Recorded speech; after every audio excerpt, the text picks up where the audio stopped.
நேற்று ஒரு டிடிவி தினகரன் சந்திச்சதா ஒரு தகவல் பரவச்சிங்க சார். எப்படி நேற்றைய தினம்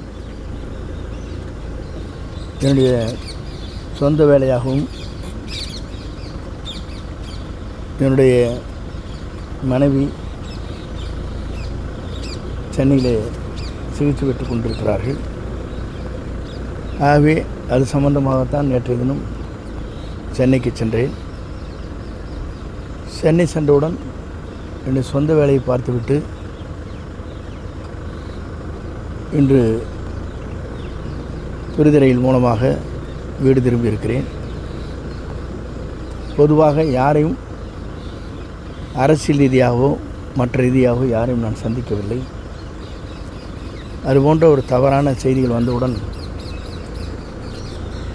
பல்வேறு தொலைக்காட்சி நண்பர்களுக்கு நான் செய்தியை சொந்த வேலையாக சென்றிருக்கிறேன், என் மனைவியை பார்த்துவிட்டு நான் திரும்புகிறேன் என்று தெளிவாக அவரிடத்திலே நான் எல்லோரிடத்திலும் நான் சொல்லியிருக்கிறேன். ஆகவே என்னை பொறுத்தவரையிலும் இந்த இயக்கம் வலிமை பெற வேண்டும், அனைவரும் ஒருங்கிணை வேண்டும் என்ற நோக்கம் மட்டும்தான் எனக்கு இருக்கிறதே தவிர எல்லோரும் எல்லாம் பெற வேண்டும், இந்த இயக்கம் வலிமை பெற வேண்டும் நோக்கத்தோடு தான் அன்றைய தினம் இந்த செய்திகளை நான் வெளியிட்டேன். ஆகவே எங்களை பொறுத்தவரையிலும் என்னுடைய குறிக்கோள் ஒன்று தான். ஆகவே அந்த குறிக்கோளின் அடிப்படையில் நேற்றைய தினம் பொதுவாக யாரையும் நான் சந்திப்பதற்கு இல்லை, சந்தித்ததும் இல்லை, அரசியல் ரீதியாக யாரிடத்திலும் நான் பேசவும் இல்லை என்பதை தெளிவுபடுத்துகிறேன். ஆகவே நல்லது நடக்கும் என்று நான் நம்புகிறேன்.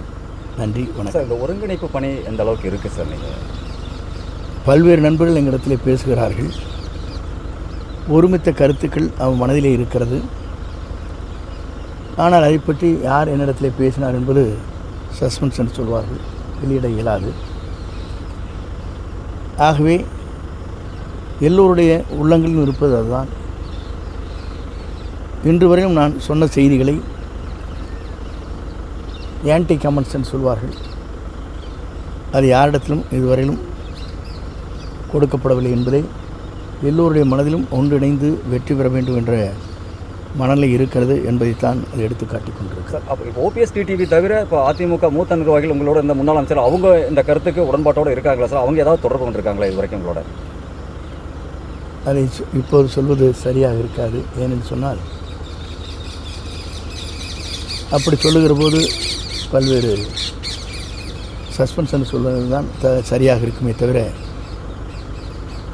யார் பேசினார் யார் பேசவில்லை என்பதை இப்போது சொல்வதற்கு வாய்ப்பில்லை. சார், இந்த ஒருங்கிணைப்பு பண்ணி தேர்தலுக்கு முன்னாடி ஏதாவது ஒரு முடிவுக்கு வருமா சார்? எப்படி இருக்குங்க? ஏன்னா தேர்தலுக்கு குறைந்த காலமே இருக்கிற சூழ்நிலையில் அதுக்குள்ளே இது ஒரு முடிவுக்கு வரக்கு வாய்ப்பு இருக்கா? எப்படி இருக்கு? நல்லதே நடக்கும் என்று நம்புகிறோம். நல்லதே நடக்கும் சார். அடுத்து யாராவது சந்திக்கிற வாய்ப்பு இருக்குமா சார்? பிஜேபியில் யாராவது சந்திக்கிற வாய்ப்பு இருக்கா சார்? அமித்ஷாவை சந்திச்சுட்டு வந்துருக்கீங்க மறுபடியும். இப்போது சூழ்நிலைகளில் அவரை யாரையும் சந்திப்பதற்கு இப்போது வாய்ப்பில்லை. அப்படி வாய்ப்பு இருக்கிற போது உங்களுக்கு சொல்லுகிறேன். பிளே ஸ்டோர் மற்றும் ஆப் ஸ்டோரில் இருந்து பாலிமர் செயலியை QR கோடு மூலம் பதிவிறக்கம் செய்யுங்கள். செய்திகளை உடனுக்குடன் பெறுங்கள்.